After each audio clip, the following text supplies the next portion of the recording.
தந்தது உன் தன்னை சிவமே.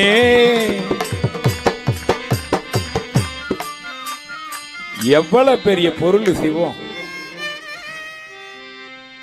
வியாபாரம் பண்ண தெரியலையா சிவத்துக்கு. தங்கம் போன்ற தங்கத்தினும் உயர்ந்த அந்த சிவம் தன்னை தந்து தகரத்தினும் மட்டமான அதிலும் துருபிடித்த தகரம் என்னை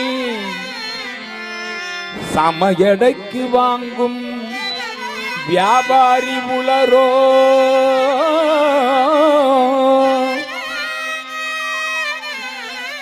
எடைக்கு எடை தங்க எடைக்கு தகரத்தை துரு பிடிச்ச தகரத்தை வாங்குறவன் இருக்கிறான்.